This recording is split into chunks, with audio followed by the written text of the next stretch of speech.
Today on Tau Flater Mouse, we're going to take a look and test Dr. Chris's APDS slugs. Hi again, this is Jeff of Tau Flater Mouse. Dr. Chris is back with a big assortment of different armor-piercing discarding sabot slugs that he created for us. Now you'll notice that they're made out of a variety of different metals: aluminum, copper, brass, and most of them have a 7.62x54R armor-piercing bullet lodged in there. Now the one on the far left there is brass with a silver bullet that Dr. Chris created. And of course that'd be useful for dispatching vampire werewolves. Since they're made out of different metals, the weights vary quite a bit. This one weighs in at about 2/3 of an ounce, while the silver one comes in at 1 1/4 ounce. For our test today, we'll be using the exact same powder load on every one. In test number 1, we'll be using an aluminum body with a long hardened steel penetrator.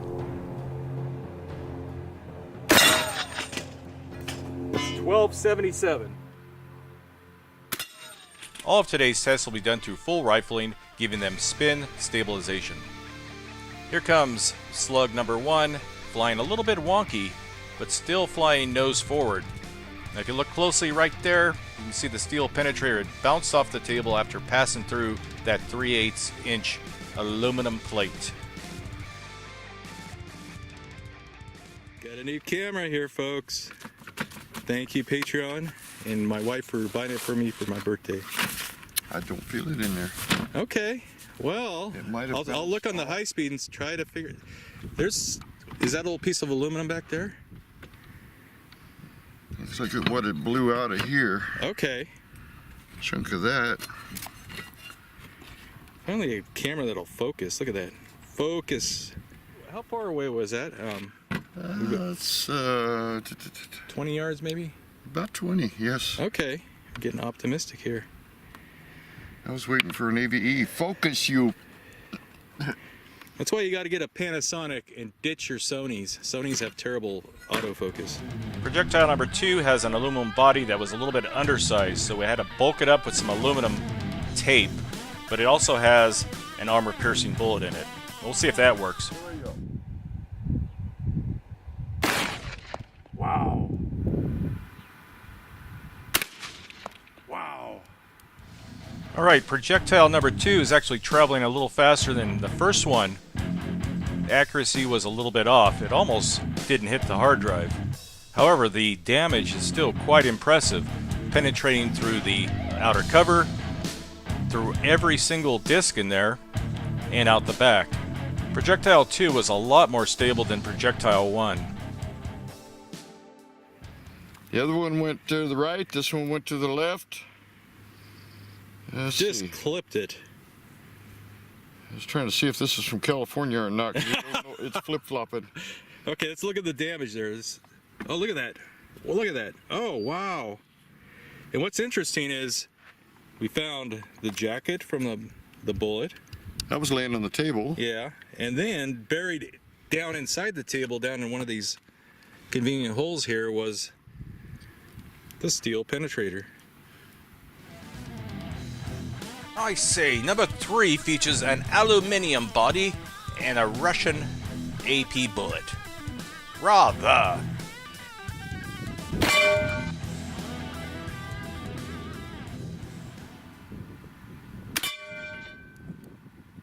$13.37. It was just a little bit above that. It didn't go through, Not go through. but it left a respectable ding in there.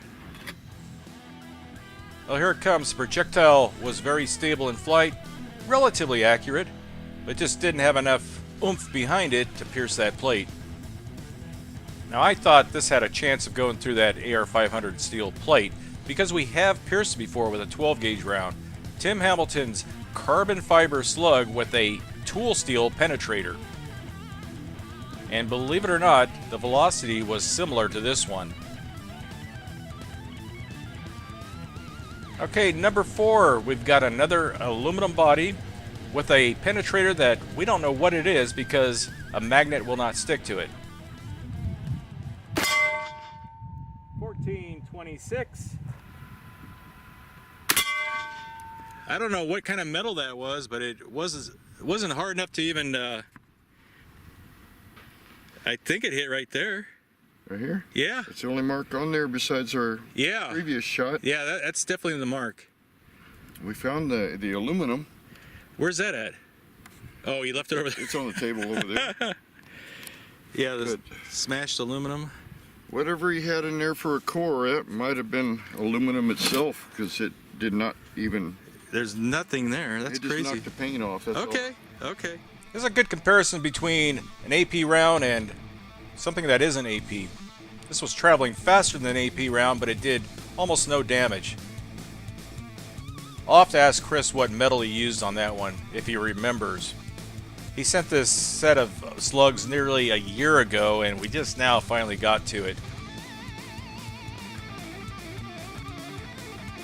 Number 5, we have yet again another Russian AP bullet, this time housed in a copper, much heavier body, and we'll see how that affects the velocity.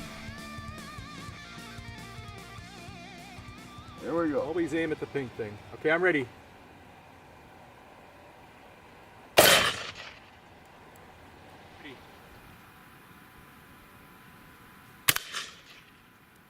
Was it copper or brass? This is copper. Okay, see, I'm wrong all the time. It's that red copper. Okay. Found most of it. The bullet tip that was in it is buried in the lead. Found this on the ground a couple feet in front of the target here. It's from Okay. right there. Okay, let me pull it back out and, oh, did not go through. Hit almost the same hole as another shot. See, that's the other problem is when you have slugs, you know, that's going to be heavier than an aluminum one. You have a little different barrel harmonics going on. Heavier things tend to go low because of the harmonics. Yeah. So. Our name was up here. Okay, yep. Up there. Okay, let me zoom in on there. Man, this camera zooms in really nicely. Nicely. Nice and quiet. It is quiet. It doesn't go.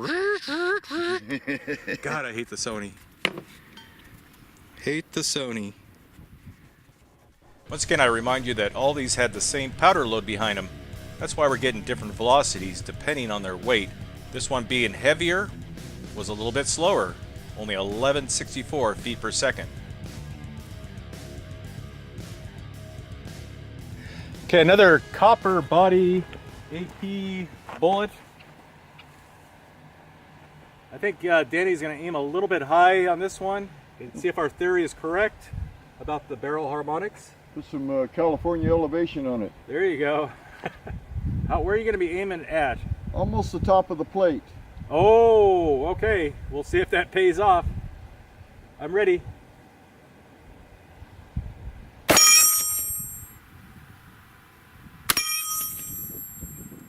Okay, we did better on that one, I think. Yeah. It looks like it didn't hit directly straight in. It looked like it was. It's in at this angle right there. Yeah. And then what'd you find? A piece on the ground of the core? There's a broken piece of core. Okay. Some hard tool steel because it broke. Shattered. However you want to call it. Yeah. Hard and brittle. And it didn't go through, did it? No, we don't even. Very slight swelling right there, but. Really, there's something there, huh? Okay, I'm surprised it did that. That's tough to get through. Oh, come on, camera. Yeah, but for the copper-based ones, my point of aim was up here. Okay, because it's a lot heavier. These are probably 1 1/4 ounces or something like that. The others are less than an ounce. The biggest challenge we had was dealing with all these very different projectiles. They look similar, but they had completely different ballistics. Because this one was similar in weight to the one in test number 5, the previous one, Danny was able to compensate for that and get it on target. Alright, number 7. This time we have a brass body with a kind of a homemade copper or brass penetrator with some kind of penetrator tip on it.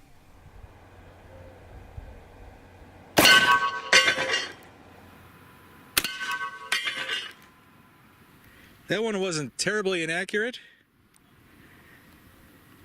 Not sure where it was sitting actually on or It was like that. about there. Yeah. My point aim was up here. Okay, gotcha. Yeah, we're learning. Gotta Yep. do things on the fly. Look at that. Just Core, whatever that core was, penetrated. wow. Now, whatever that thing was made out of, it worked pretty well.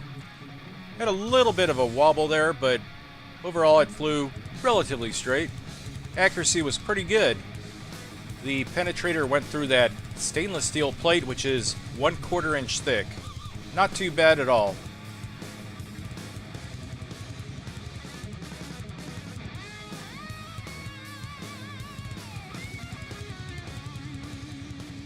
Okay, number 8, aluminum body, AP bullet. Let's see what it does to the water jug. Oh, All right. that one went really low. Really low. There's the base. Looks like an aluminum base. Yeah. And the core Whew. came out. That's like 6 inches of wood there, ladies and gentlemen. What? Insert joke here. Okay. And we caught the clamp out the backside. Okay. Okay. Even though this wasn't planned, that thing went through 6 inches of wood, through the Kevlar vest, through the clamp, and out the back into the dirt. That's pretty impressive. Okay. Aluminum body, AP. Take 2. Let's see if I can frame it this time. Okay, I'm ready. There we go. You want to aim a little bit higher. Okay. Okay, I think you hit it that time. All right, here comes number 9. Extremely steady in flight. I'm assuming Danny was aiming at the label, so it shot a little bit high. Of course, it had no problem going through the water jug. And what you don't see is the AP round continued on, went through the vest and out the back somewhere. No signs of it, just a little hole in the vest. And finally, number 10, the one we've been waiting for, the brass one with the solid silver bullet penetrator on it. Okay, almost lost most of our light.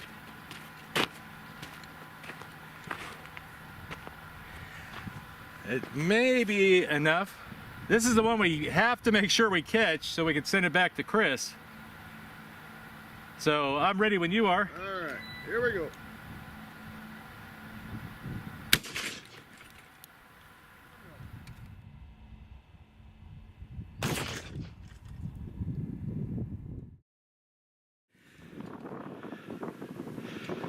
We're about to get in the middle of a storm here, I think. It's like Buffalo Outdoors out here. Every time he films, it rains. Okay. Well, I think Which track is it? this is our best view. In here, through here. And Out there. And then it hit the vest and bounced off, I guess. actually exited right through the old missile hole. Oh, wow. That's where it came out. Yeah, we had to reuse the block again. Didn't have a virgin block to shoot this time. But there, It's got the X marks the spot. Actually, it was down I'm just thrilled that we captured it. Is it Right here. is it bent or anything? here. It is very slightly tweaked. I don't know if you can tell that in the camera. It's kicked off that way just a little bit. Okay. It's silver.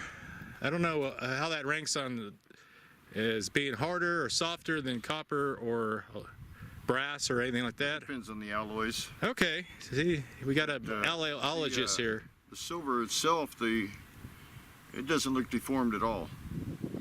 Okay. It just kicked it sideways in the hole that it was mounted in. Okay.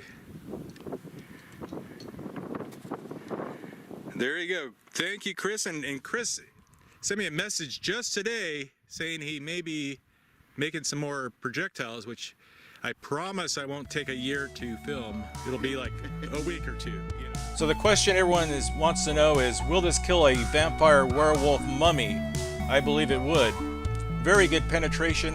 We did not chronograph this, but based on our previous tests of other projectiles of this weight, it was traveling in the 1,100 feet per second range.